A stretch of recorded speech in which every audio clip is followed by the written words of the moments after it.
तो देखिए अब हम पढ़ेंगे आपका टाइप्स ऑफ सॉल्यूशन, है ना।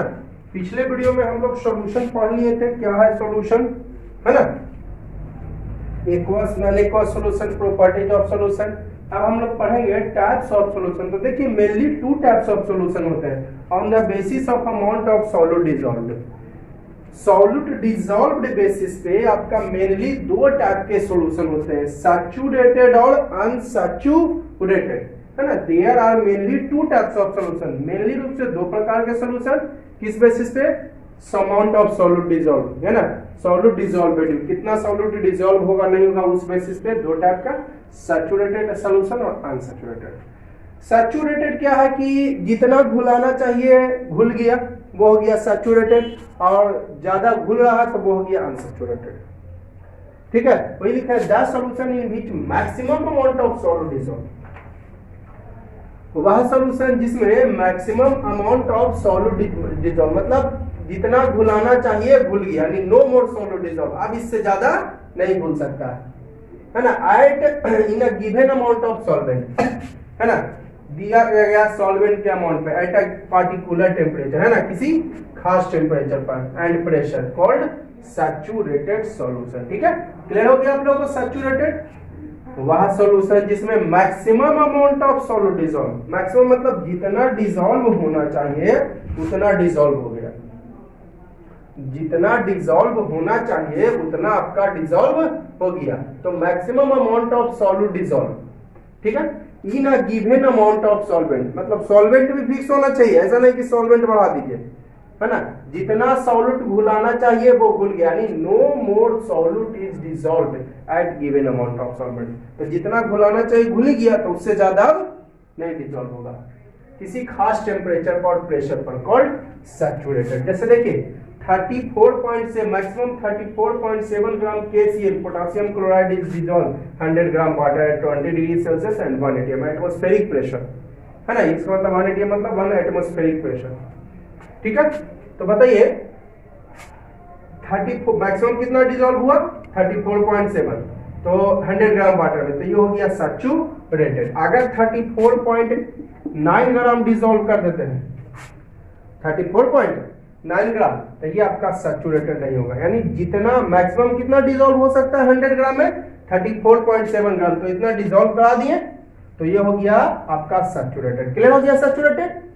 मैक्सिमम कितना 100 ग्राम वाटर में डिसॉल्व हो सकता है KCl, 34.7, अगर आप 35 ग्राम डिसॉल्व करा देते हैं तो ये आपका सैचुरेटेड नहीं होगा। ठीक है, चलिए आगे देखते हैं अनसैचुरेटेड। क्लियर है आप लोगों को। सैचुरेटेड जितना डिसॉल्व कराना चाहिए उतना डिसॉल्व करा। अनसैचुरेटेड वह सॉल्यूशन जिसमें मोर अमाउंट ऑफ सॉल्यूट डिसॉल्व, मतलब और ज्यादा सॉल्यूट डिसॉल्व हो सकता है गिवन अमाउंट ऑफ सॉल्वेंट में एट अ पर्टिकुलर टेम्परेचर और प्रेशर, कॉल्ड अनसैचुरेटेड, मतलब और ज्यादा घुलाया जा सकता है। मोर अमाउंट ऑफ सॉल्यूट मतलब और ज्यादा solute, more amount of solute का मतलब हो गया और ज्यादा सॉल्यूट घुलाया जा सकता है गिवन अमाउंट ऑफ सॉल्वेंट में किसी खास टेम्परेचर और प्रेशर पर, कॉल्ड अनसैचुरेटेड। जैसे more sugar is dissolve at given temperature, और ज्यादा शुगर डिसॉल्व कराया जा सकता है गिवन टेम्परेचर पर, तो अनसैचुरेटेड। अब देखिए टेम्परेचर बढ़ने पर सॉल्यूट आप बढ़ा सकते हैं, है ना। With an increase in temperature, more amount of solute can be dissolved in given amount of solvent, है ना।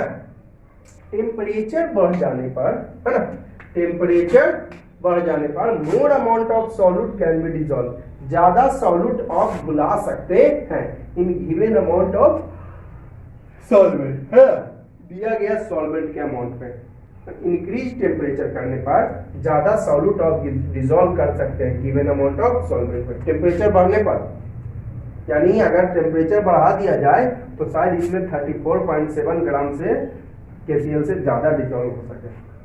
The solution which is saturated at given temperature, यानी लोअर टेम्परेचर, वह सॉल्यूशन जो सैचुरेटेड है कम टेम्परेचर पर, गिवन टेम्परेचर ब्रैकेट में लिख दिए लोअर टेम्परेचर, तो वो अनसैचुरेटेड हो जाएगा एट हायर टेम्परेचर।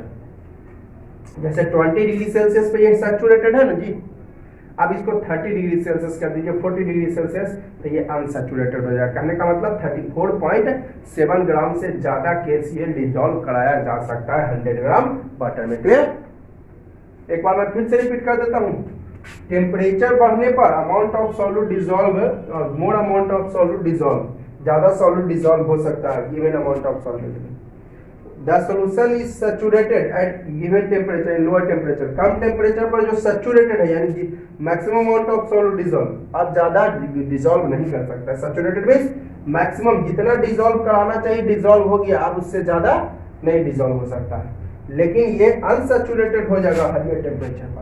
जैसे ये एग्जांपल ये सैचुरेटेड है अभी 20 डिग्री, आप 30 डिग्री सेल्सियस करिए, 40 डिग्री सेल्सियस करिए तो ये अनसैचुरेटेड हो जाएगा। करने का मतलब 34.7 ग्राम KCl से ज्यादा ये डिसॉल्व कर सकता है। ठीक है, क्लियर है। अब देखिए टेस्ट ऑफ सैचुरेटेड और अनसैचुरेटेड। टेस्ट क्या करना, ज्यादा सॉल्यूट घुल रहा है, अगर ज्यादा सॉल्यूट घुल रहा है तो अनसैचुरेटेड, अब नहीं घुल रहा है तो सैचुरेटेड। वही लिखिए टू टेस्ट भेदर मैंने हाथों या ना तो सॉल्यूशन इज सैचुरेटेड और अनसैचुरेटेड। टेस्ट करना है कि सॉल्यूशन सैचुरेटेड और अनसैचुरेटेड, तो ऐड कीजिए सॉल्यूट, क्या ऐड कीजिए सॉल्यूट और स्टीर हीट थ्रोली और इसको हिलाइए, स्टीर मींस हिलाना। अब इफ सॉल्यूशन डिसॉल्व, सॉल्यूट अगर सॉल्यूट घुल जाता है तो वो अनसैचुरेटेड। मैंने लिखाया मोर अमाउंट ऑफ सॉल्यूट डिसॉल्व, तो जब सॉल्यूट घुल रहा है तो अनसैचुरेटेड। आज सॉल्यूट डज नॉट डिसॉल्व, है ना, तो नो कहता है solute no more maximum amount of solute dissolve, यानी अब ज्यादा नहीं घुला सकता, तो वो क्या हो जाएगा, सॉल्यूशन इज सैचुरेटेड। तो टेस्ट क्या है, डिफिनीशन से ही टेस्ट पता चल जाएगा। अगर जित घुला और ज्यादा घुल रहा है और ज्यादा घुल रहा है तब वो हो जाएगा क्या आपका अनसैचुरेटेड, और जितना घुलाना चाहिए उतना घुल गया, अब नहीं घुलेगा तो वो हो जाएगा क्या आपका सैचुरेटेड। ठीक है, अब देखिए पढ़ेंगे हम लोग सुपर सैचुरेटेड सॉल्यूशन। ठीक है, सुपर सैचुरेटेड सॉल्यूशन क्या हुआ, सैचुरेटेड सॉल्यूशन बनाने के लिए जितना हमें सॉल्यूट चाहिए उससे थोड़ा ज्यादा सॉल्यूट दे दिया। ठीक है, जितना सैचुरेटेड सॉल्यूशन बनाने के लिए चाहिए उससे थोड़ा सा आप ज्यादा दे दीजिए। जैसे कि मैंने अभी एग्जांपल बताया सैचुरेटेड में कि 34.7 gram KCl in 100 gram of water. ठीक है, तो ये हो जाता है आपका सैचुरेटेड। कहने का मतलब ये 100 ग्राम वाटर में एट कितना degree Celsius, 20 degree Celsius particular temperature होना चाहिए। तो 34.7 ग्राम KCl से ज्यादा डिसॉल्व नहीं कर सकता है 100 ग्राम वाटर में 20 डिग्री सेल्सियस पर, तो ये सैचुरेटेड हो गया। लेकिन हम क्या करते हैं 34.9 ग्राम KCl ऐड कर दिए, 35 ग्राम KCl ऐड कर दिए, 36 ग्राम KCl ऐड कर दिए, है ना, उतना ही टेम्परेचर पर उतना ही सॉल्वेंट में, तो ये आपका बन जाता है सुपर सैचुरेटेड। तो वही मैंने डिफिनेशन लिखा, इफ बी ऐड, मैंने लिखा क्या, इफ बी ऐड, मैंने ये नहीं लिखा कि डिसॉल्व, मैंने लिखा क्या ऐड, मतलब मिला देते हैं। मैंने ये नहीं लिखा कि ये भूल जाते हैं, ध्यान से समझिएगा, ऐड और डिसॉल्व में बहुत अंतर हो जाएगा। यहाँ पे मैंने लिखा इफ बी ऐड, यदि हम ऐड करते हैं डाल देते हैं उसमें, भूल नहीं जाता है, सम मोर सॉल्यूट, कुछ ज्यादा सॉल्यूट डिसॉल्व करते हैं, to require to prepare saturated, saturated बनाने के लिए जितना चाहिए उससे थोड़ा सा ज्यादा सॉल्यूट डाल देते हैं, कॉल्ड सुपर सैचुरेटेड सॉल्यूशन। ठीक है, तो सुपर सैचुरेटेड आप लोग समझ गए। इफ बी ऐड, यदि हम लोग ऐड कर देते हैं, मैंने बार बार मैं बोल रहा हूं मिला डिसॉल्व नहीं हुआ है, ऐड हुआ है, मतलब हम थोड़ा ऐड किए। जैसे 34.7 ग्राम चाहिए 100 ग्राम वाटर में, तो सैचुरेटेड, लेकिन हम इतना ऐड किए, मतलब थोड़ा ज्यादा सॉल्यूट ऐड किए, to require prepare saturated solution बनाने के लिए, है ना, कॉल्ड सुपर सैचुरेटेड। एग्जांपल दे दिए, maximum 34.7 gram KCl dissolve in 100 gram water 20 degree Celsius, लेकिन ऐड कर दिए 34.9 ग्राम या 35 ग्राम KCl 100 ग्राम वाटर में, है ना, eight 20 degree Celsius he,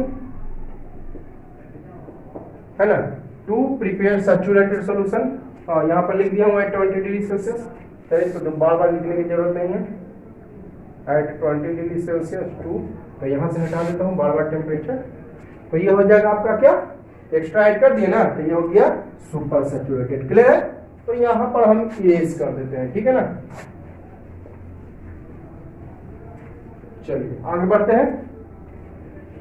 extra amount of solute of added solute, extra amount of added solute cannot be dissolved in supersaturated solution, है ना। जो आप एक्स्ट्रा ऐड किए हैं वो डिसॉल्व नहीं होता है, इट सेटल्स डाउन, बैठ जाता है at the on the bottom of the सन।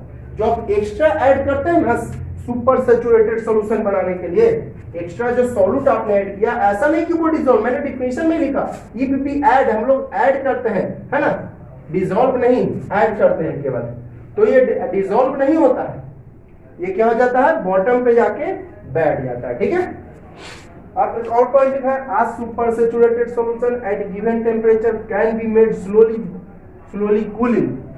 हाँ, ठंडा कर दीजिए तो टेम्परेचर कम देगा, तो टेम्परेचर कमेगा तो उसको जो डिसॉल्विंग कैपेसिटी है वो कम जाएगी, जिसके कारण सॉल्यूट जो है वो आपको कुछ सॉल्यूट बॉटम पे जाके बैठ जाएगा, तब वो आपका सुपर सैचुरेटेड बन जाएगा। एक बार मैं फिर दोहरा रहा हूं, super saturated solution at given temperature can be made, super saturated solution बनाया जा सकता है, मैंने क्या लिखा है, कैन बी मेड, बनाया जा सकता है बाई स्लोली कूलिंग, धीरे धीरे ठंडा करके। देखिए ठंडा करने से क्या होता है कि जो टेम्परेचर कम जाता है, जिसके कारण डिसॉल्विंग कैपेसिटी कम जाती है और कुछ सॉल्यूट जो है वो नीचे जाके बॉटम पे बैठ जाता है, तो सुपर सैचुरेटेड बन गया। हम बना भी रहे हैं सुपर सैचुरेटेड, तो थोड़ा धीरे धीरे ठंडा कर दीजिए सैचुरेटेड सॉल्यूशन को, तो बन जाएगा सुपर सैचुरेटेड। और देखिए कुछ पॉइंट लिखा है मैंने, super saturated solutions are very unstable, जो सुपर सैचुरेटेड सॉल्यूशंस होते हैं वो बहुत अनस्टेबल होते हैं। सुपर सैचुरेटेड सॉल्यूशन अनस्टेबल कहने का मतलब वो अस्थिर नहीं रहते हैं, वो जाके बैठ जाते हैं, स्टीरिंग करने पर, हिलाने पर, स्क्रैचिंग मतलब इधर उधर करने पर, द साइड ऑफ कंटेनर, है ना, साइड ऑफ कंटेनर को स्क्रैच कीजिए, साइड ऑफ कंटेनर को क्या कीजिए, या एडिंग करिए small piece of solute from outside, बाहर से कुछ सॉल्यूट ऐड कर दीजिए, ठीक है। सुपर सैचुरेटेड सॉल्यूशन जो होती है वो बहुत ही अनस्टेबल होती है, ठीक है।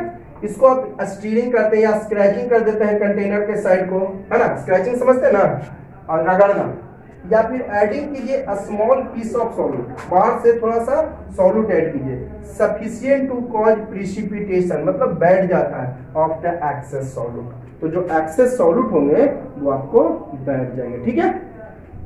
सुपर सैचुरेटेड सॉल्यूशन जो अनस्टेबल होता है, इसको स्टीरिंग करिए, हिला दीजिए या स्क्रैचिंग कीजिए, रगड़िए साइड ऑफ कंटेनर को, या थोड़ा सा आप स्मॉल पीस ऑफ बाहर से सॉल्यूट ऐड कीजिए, तो वो क्या हो जाते हैं, बैठ जाते हैं, है ना, जो एक्सेस सॉल्यूट होते हैं वो बैठ जाते हैं, ठीक है। ये पहले भी बताया, कितना एक ही बात को रिपीट कर रहा हूं मैं। देखिए बहुत, ये देखिए कुछ बहुत हार्ड चीज नहीं है, लेकिन क्या होता है ना कि बच्चे लोग जो है देख के जो है डिफिनीशन देख के कंफ्यूज हो जाते हैं, तो डिफिनीशन को आप बारीकी से देखिए, वीडियो बढ़ा बढ़ा के नहीं देखिएगा, है ना, वीडियो को बढ़ा बढ़ा के नहीं देखिए, स्किप करके नहीं देखिए, आपको 100% समझ में आएगी, ठीक है। और वीडियो अच्छी लग रही है तो लाइक जरूर करिएगा आप लोग। चलिए आगे वाला पॉइंट हम देखते हैं, घुलनशीलता, हिंदी में इंग्लिश में बोलते हैं सॉल्युबिलिटी, ठीक है, क्या, सॉल्युबिलिटी, हिंदी में बोलते हैं घुलनशीलता या विलेयता।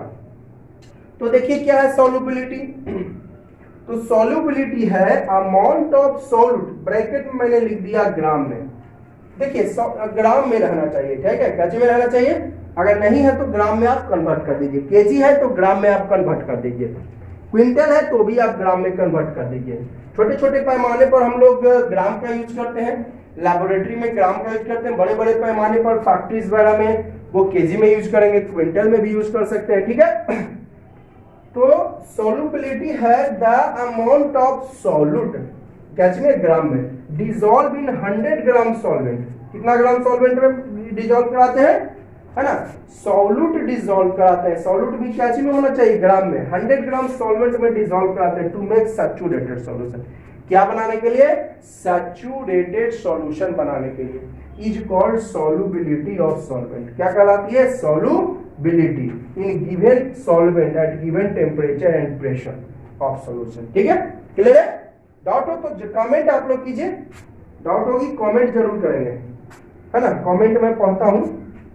तो सॉल्युबिलिटी आप लोग समझ गए, घुलनशीलता हिंदी में इसे घुलनशीलता या विलेयता कहते हैं। और क्या लिखिएगा, अमाउंट ऑफ सॉल्यूट डिसॉल्व, क्या डिसॉल्व करते हैं, सॉल्यूट 100 ग्राम सॉल्वेंट में सैचुरेटेड सॉल्यूशन बनाने के लिए, है ना, उसी को बोलते हैं सॉल्युबिलिटी इन गिवन सॉल्वेंट में, गिवन टेम्परेचर और प्रेशर पर। ठीक है, अब देखिए सॉल्युबिलिटी किसका होता है, तो सॉल्यूट का होता है। ठीक है, ध्यान रहे, सॉल्युबिलिटी घुलनशीलता किसकी होती है, सॉल्यूट की। घुलती कौन है, सॉल्यूट, इसलिए सॉल्युबिलिटी जो होगा वो सॉल्यूट का होगा, सॉल्युबिलिटी सॉल्वेंट नहीं होगा।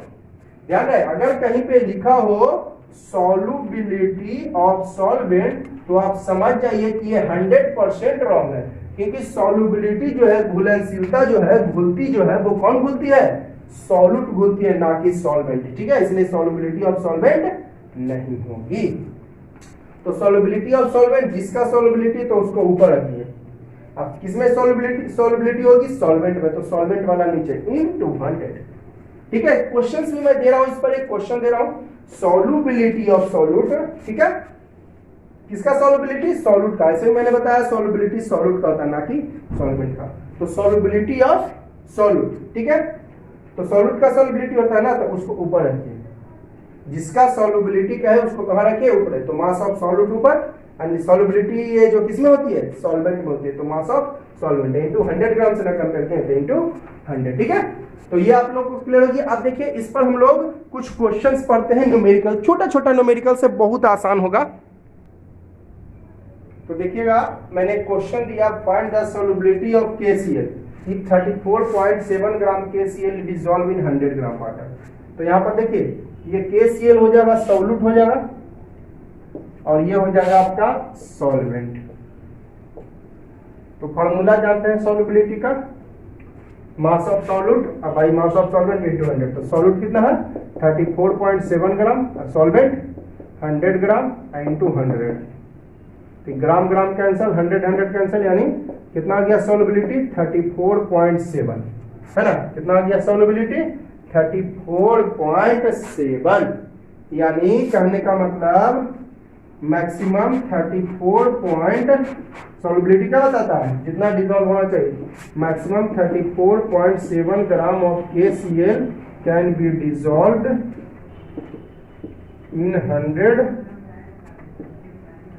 Gram of water at 20 degree Celsius temperature. Clear है ना। अब देखिए कुछ और पॉइंट्स भी देख ही लेते हैं। तो हम पढ़ेंगे effect of temperature and pressure on solubility of solute. देखिए आप लोग को काफी मैं मेहनत कर रहा हूं, तो आप लोग भी मेहनत कीजिएगा। देखिए वीडियो आप लोग पूरा देखिए, है ना। तो हम लोग पढ़ेंगे, अब एक एक पॉइंट में डिस्कस कर रहा हूँ, छोटा छोटा बात पे मैं ध्यान दे रहा हूँ, है ना, ताकि आप लोग कॉम्पिटिटिव लाइक बन सकें। तो आप पढ़ेंगे effect of temperature and pressure, temperature और प्रेशर का effect on the solubility of solvent, है ना। Effect of temperature and pressure, temperature और प्रेशर का प्रभाव किस पर, सॉल्युबिलिटी। सॉल्युबिलिटी अभी आपने पढ़ा, the amount of solute in gram में मैंने बताया था, amount of solute dissolve in given amount of in 100 gram of solvent. Solute का अमाउंट जो डिसॉल्व होता है 100 ग्राम सॉल्वेंट में, इसी को बोलते हैं सॉल्युबिलिटी, है ना। अमाउंट ऑफ सॉल्यूट जो डिसॉल्व होता है 100 ग्राम सॉल्वेंट में, उसी को बोलते हैं सॉल्युबिलिटी, है ना। तो सॉल्युबिलिटी का, सॉलिड के सॉल्युबिलिटी, टेम्परेचर और प्रेशर का प्रभाव सॉलिड के सॉल्युबिलिटी पर, सॉलिड के सॉल्युबिलिटी पर टेम्परेचर और प्रेशर का प्रभाव। तो देखिए solubility of solid in a liquid generally increases with rising temperature, rise means increase. अभी मैंने पहले ही बताया ये पॉइंट, लगभग मैंने अब इसके पहले भी लिखा कि सॉल्युबिलिटी जो है टेम्परेचर बढ़ने पर बढ़ती है। जनरली सॉल्युबिलिटी जो है बढ़ती है टेम्परेचर बढ़ने पर, और hardly changes with change in pressure, है ना। उल्टा हार्डली चेंजेस, यहाँ कहने का मतलब हुआ इसका उल्टा, यहाँ पर बढ़ रहा है ना, सॉल्युबिलिटी बढ़ रहा है, तो हार्डली चेंजेस यहाँ पर डिक्रीज है। हार्डली चेंजेस मतलब बदल जाता है, बदल जाता है मतलब क्या, क्या वहां पर इंक्रीज हो रहा है तो बदल गया यानी डिक्रीज हो रहा है। तो जनरली टेम्परेचर बढ़ने पर, जनरली टेम्परेचर बढ़ने पर सॉल्युबिलिटी जो है आपका इंक्रीज होती है। Generally, solubility increases with increases in temperature. Solubility of solid increases with increase in temperature, but hardly changes. Changes मतलब बदल जाता है, बदल जाता है यहाँ पर इंक्रीज कर रहा है ना जी, क्या कर रहा है, इंक्रीज, तो बदल जाता है तो यहाँ पर डिक्रीजेज. हार्डली चेंजेज मतलब डिक्रीजेज. मैं लिख देता हूँ ब्रैकेट में, हार्डली चेंजेज यानी डिक्रीजेज, ठीक है, विथ द चेंजिंग प्रेशर. ठीक है, समझ गए आप लोग, है ना. चेंजेज यहाँ था तो यहाँ पर भी चेंजेज, यहाँ पर चेंज की जगह उल्टा, तो ठीक है ना. सॉल्युबिलिटी जो है बढ़ जाती है ना, सॉल्युबिलिटी बढ़ जाती है ना. यहाँ पर क्या सर चेंजेज, चलो रहने डिक्रीज, समझ गए ना आप लोग. तो मैं यहाँ पर चेंजेज को हटा देता हूँ, क्योंकि यहाँ पर भी चेंजेज है, तो यहाँ पर भी चेंजेज रहने दीजिए, ज्यादा बढ़िया रहेगा. तो यहाँ पर आप समझ लिए, हार्डली चेंजेज मतलब यहाँ पर उल्टा हो रहा है, यहाँ पर चेंज लिखा है तो यहाँ पर भी चेंज रहने दीजिए, ज्यादा बढ़िया रहेगा, है ना. तो solubility of solid generally increases with increase in temperature. Temperature बढ़ने पर सॉल्युबिलिटी बढ़ता है, और हार्डली चेंजेज मतलब उल्टा घट जाता है. चेंज इन प्रेशर मतलब प्रेशर चेंज होने पर भी ये चेंज हो जाती है. टेम्परेचर बढ़ने पर तो बढ़ी है, और प्रेशर चेंज होने पर भी सॉल्युबिलिटी चेंज हो जाती है. It has been found that, ऐसा पाया गया इन मोस्ट केसेस, ज्यादातर केसेस में solubility increases with increase in temperature. अब कहिएगा सर आप ऐसा क्यों लिखा है, it has been found in most cases. ज्यादातर केसेस में सॉल्युबिलिटी बढ़ती है टेम्परेचर बढ़ने पर, लेकिन कुछ कुछ ऐसे केसेस हैं जिसमें आपको टेम्परेचर बढ़ने पर सॉल्युबिलिटी जो है घट सकती है. इसलिए मैंने लिखा इन मोस्ट केसेस.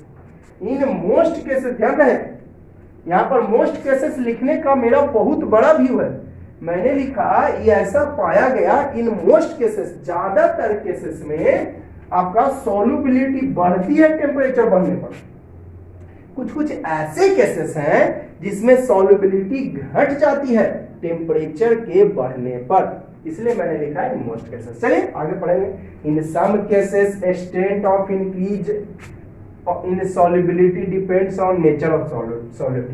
कुछ केसेस में सॉलिड के नेचर पर भी डिपेंड करता है, सॉलिड के नेचर पर भी डिपेंड करता है कुछ केसेस में. समझ रहे ना बात को.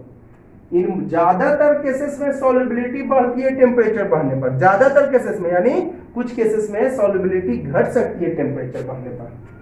तो in some cases extent of increase in solubility depends on nature of solid. कुछ केसेस में सॉलिड के नेचर पर डिपेंड करता है. जैसे देखिए सॉल्युबिलिटी वेरी हाई होता है पोटेशियम नाइट्रेट और लेड नाइट्रेट के लिए. मैं केमिकल फार्मूला लिख दिया हूँ, और ये सब केमिकल फार्मूला आगे के चैप्टर में आप लोग पढ़ेंगे, याद करने की जरूरत नहीं है. मैं बोलूंगा लेड नाइट्रेट, आप लिख के दे दोगे हमको कि लेड नाइट्रेट का ये फार्मूला. मैं बोलूंगा पोटेशियम नाइट्रेट, आप लिख के दे दोगे कि KNO3 है. तो इसे याद नहीं करना है.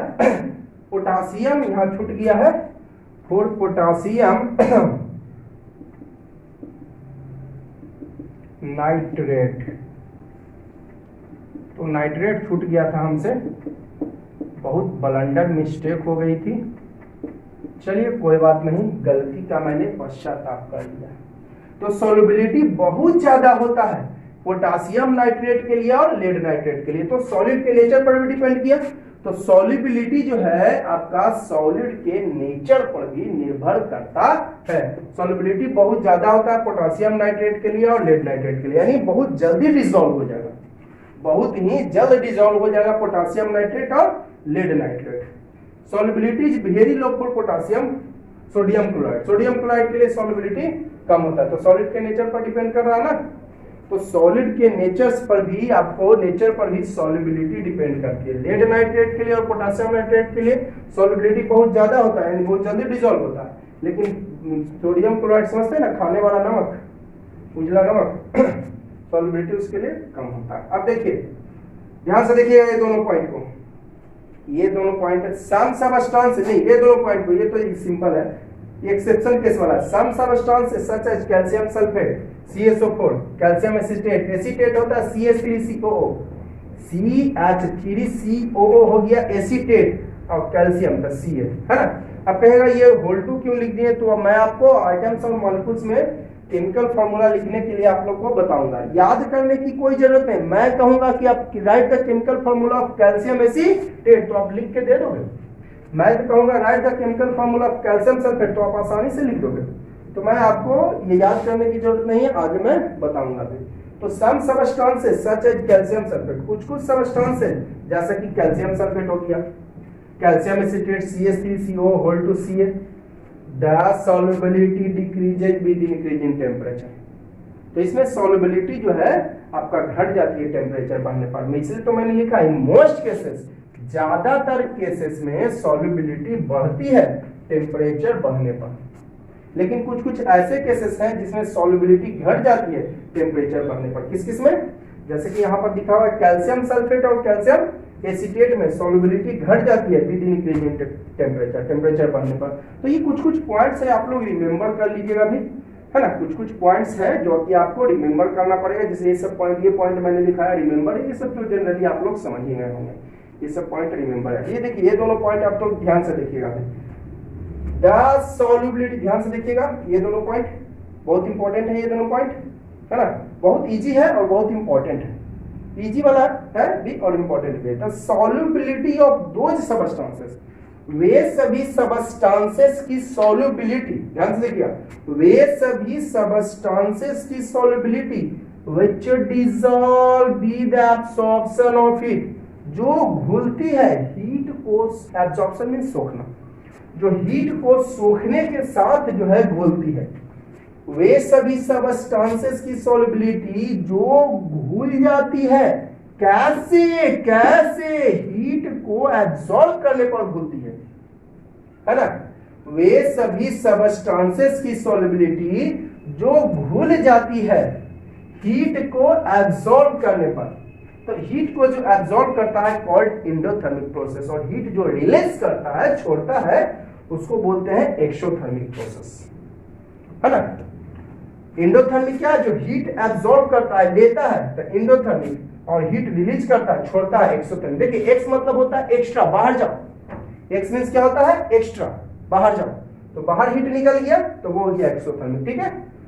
तो वे सभी सबस्टेंसेस की सॉल्युबिलिटी जो घुलती है हीट को सोखने के साथ, इनक्रीजेज बढ़ जाती है विद राइजिंग टेम्परेचर, मतलब टेम्परेचर बढ़ने पर सॉल्युबिलिटी बढ़ जाती है। ये इंक्रीजेस किसके लिए है? वर्ब है, इसका सब्जेक्ट यहाँ पर है, ये वर्ब आपका हो गया इंक्रीजेस। जैसे लिखते हैं ना, Ram is brave, Ram is brave, तो ये हो गया वर्ब, इसका सब्जेक्ट राम हो गया। तो सब्जेक्ट जनरली शुरू में होता है ना, तो ये देखिए डिक्रीज इंक्रीजेज वर्ब हो गया, इसका सब्जेक्ट किसके लिए आया है? सॉल्युबिलिटी के लिए। जनरली सब्जेक्ट शुरू में ही होता है अफर्मेटिव सेंटेंस में, अफर्मेटिव सेंटेंस जो हाँ का बोध कराता है, या आपको निगेटिव सेंटेंस में भी। खैर छोड़िए, सेंटेंस की बात है, अंग्रेजी वाले शिक्षक से आप पढ़िएगा, मैं यहाँ पर पढ़ा रहा हूँ आपको साइंस। तो सॉल्युबिलिटी जो है कुछ कुछ सबस्टेंसेस की क्या हो जाती है? जो डिसॉल्व, जो हीट एब्सॉर्ब करने से घुलती है, हीट को सोखने से इंक्रीजेस, सॉल्युबिलिटी बढ़ जाती है विद राइजिंग टेम्परेचर, टेम्परेचर बढ़ने पर। जो हीट को एब्सॉर्ब करती है, हीट को सोखती है, उसका सॉल्युबिलिटी बढ़ जाता है टेम्परेचर बढ़ने पर। वे सभी सबस्टेंसेस जो हीट को एब्सॉर्ब करती है, हीट को सोखती है ना, तो उसका सॉल्युबिलिटी बढ़ जाता है टेम्परेचर बढ़ने पर। अब देखिए उल्टा, the solubility of those substances this dissolve with evolution of heat, solubility उन सभी सबस्टेंसेस का जो घुल जाती है हीट को छोड़ने से, हीट छोड़ता है यानी एक्सोथर्मिक, डिक्रीजेज घट जाती है विद राइज इन टेम्परेचर। तो इसमें उल्टा, जो हीट एब्सॉर्ब करता है सॉल्युबिलिटी बढ़ेगा टेम्परेचर बढ़ने पर, लेकिन जो हीट छोड़ता है सबस्टेंसेस, वे सभी सबस्टेंसेस जो घुलती है और घुलकर हीट छोड़ती है, हीट बाहर कर देती है, तो टेम्परेचर कम ना जाएगा जी, ध्यान दीजिएगा। जो हीट छोड़ रही है यानी टेम्परेचर उसका कम जाएगा, इवोल्यूशन ऑफ हीट यानी हीट छोड़ रही है, हीट छोड़ रही है यानी टेम्परेचर उसका कम जाएगा, तो डिक्रीजेज हो जाती है solubility with rising temperature, temperature बढ़ाने पर इसका सॉल्युबिलिटी बढ़ जाता है, ठीक है।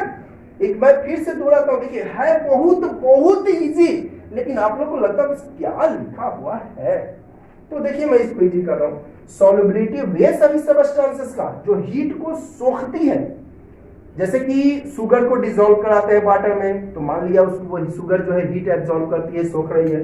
साल्ट डिसॉल्व करते हैं वाटर में, तो साल्ट मान लेते हैं हीट सोख रही है, तो सॉल्युबिलिटी इसका बढ़ जाएगा टेम्परेचर, राइज इन टेम्परेचर मतलब टेम्परेचर बढ़ने पर। लेकिन वे सभी सबस्टेंसेस जो घुलती है और हीट छोड़ती है, हीट छोड़ेगा तो उसका टेम्परेचर कम जाएगा, हीट छोड़ेगा टेम्परेचर कम जाएगा, तो सॉल्युबिलिटी डिक्रीजेज आया सॉल्युबिलिटी के लिए, तो सॉल्युबिलिटी घट जाती है विद राइजिंग टेम्परेचर, टेम्परेचर बढ़ने पर। ठीक है, क्लियर हो गया है ना। वे सभी सबस्टेंसेस जो हीट सोखती है उसका सॉल्युबिलिटी बढ़ता है टेम्परेचर बढ़ने पर, वे सभी सबस्टेंसेस जो घुलती है और हीट छोड़ती है तो उसका सॉल्युबिलिटी घट जाता है टेम्परेचर बढ़ने पर।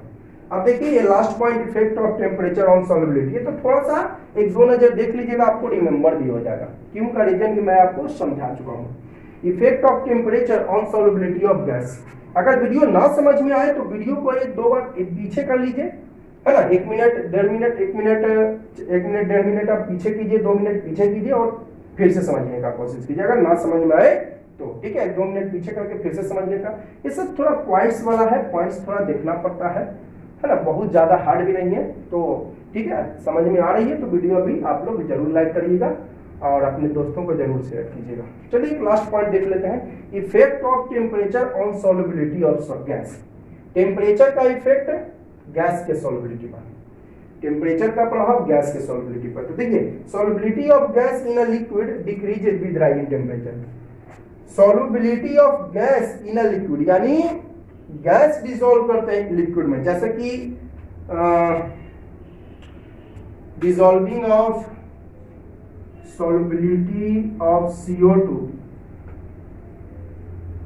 In water, solubility of CO2 in water, है ना, solubility of CO2 gas dissolve कर रहे हैं वाटर में, लिक्विड में, तो डिक्रीजेज हो जाएगा टेम्परेचर बढ़ने पर, टेम्परेचर बढ़ाइएगा तो सॉल्युबिलिटी आपका क्या हो जाएगा, डिक्रीजेज हो जाएगा। ठीक है, ये आपका गैस हो गया, CO2 क्या हो गया, गैस, है ना, ब्रैकेट में मैं लिख देता हूं G means gas in water, ठीक है क्लियर। तो solubility of gas in liquid यानी कार्बन डाइऑक्साइड गैस है, उसको घुलाते हैं वाटर में, सॉल्युबिलिटी ऑफ गैस यानी कार्बन डाइऑक्साइड गैस है, घुलाते हैं कैसे में, वाटर में, डिक्रीजेज घट जाती है विद राइजिंग टेम्परेचर, टेम्परेचर बढ़ने पर, और उल्टा होता है इंक्रीजिंग प्रेशर, है ना, इंक्रीजेज होता है ना, इंक्रीजेज विद इंक्रीजिंग प्रेशर। देखिए प्रेशर आप बढ़ाइएगा तो टेम्परेचर ऑलरेडी कम जाएगा, जैसे कि गैस को आप गैस का प्रेशर बढ़ाइए, देखिए फर्स्ट चैप्टर में भी मैंने आपको पढ़ चुका है ना, ये आपको फर्स्ट चैप्टर में भी आप लोग पढ़ चुके हैं कि प्रेशर गैस का प्रेशर बढ़ाते हैं तो गैपिंग बिटवीन पार्टिकल्स उसका कम जाएगा और वो कन्वर्टेड हो जाएगी लिक्विड में, और जिसके कारण वो ठंडा हो जाएगी, है ना। गैस का जैसे सिलेंडर में जो LPG भरा जाता है खाना बनाने वाला गैस में, वो एक्चुअली गैस होता है लेकिन उसको कंप्रेस करके सिलेंडर में पैक किया जाता है, तो कंप्रेस होने से उसका गैपिंग बिटवीन पार्टिकल्स कम जाती है और वो लिक्विड में कन्वर्ट हो जाता है, जिसके कारण टेम्परेचर कम जाता है। तो प्रेशर बढ़ाने पर ऑलरेडी टेम्परेचर कम जाता है, तो लगभग दोनों मानिए तो सेम है। यहाँ पर आप जो है क्या लिखा, डिक्रीजेज, है ना, डिक्रीजेज हो गया सॉल्युबिलिटी इंक्रीजिंग टेम्परेचर, और यहाँ पर क्या लिखा है आपको कि प्रेशर बढ़ा रहा है, तो प्रेशर बढ़ा रहा है कहने का मतलब टेम्परेचर आपका कम हो रहा है। ठीक है, तो सॉल्युबिलिटी जो है solid gas in liquid decreases घट जाती है विद राइजिंग टेम्परेचर, टेम्परेचर के बढ़ने पर, लेकिन इंक्रीजेज बढ़ जाती है विद इंक्रीजिंग प्रेशर, बढ़ जाती है विद इंक्रीजिंग प्रेशर, प्रेशर बढ़ने पर बढ़ जाती है। ठीक है, क्लियर है। सॉल्युबिलिटी गैस का लिक्विड में, देखिए इसको रिपीट मैं इसलिए दो ज्यादा इसको रिपीट कर रहा हूं, इसलिए क्योंकि थोड़ा सा आपको लग रहा होगा कि बहुत ये डिफिकल्ट पॉइंट्स है, बट वैसी कोई बात नहीं है, मैं आपको दोहरा देता हूं ताकि जो है आप लोग को बढ़िया से समझ में आ जाए, वीडियो को दोबारा ना देखना पड़े, है ना। मेरा यही कोशिश रहता है कि एक बार में आप लोग समझ जाए, है ना। तो सॉल्युबिलिटी गैस का लिक्विड में घट जाती है टेम्परेचर बढ़ने पर, यानी गैस की सॉल्युबिलिटी लिक्विड में घट जाती है टेम्परेचर बढ़ने पर, लेकिन बढ़ जाती है प्रेशर बढ़ने पर। ठीक है, जैसे मैंने आपको एग्जांपल बताया थी। तो ठीक है, इस वीडियो के लिए हम इतना ही रहने देते हैं, और वीडियो पसंद आ रही हो तो जरूर लाइक करिएगा। Okay, thank you.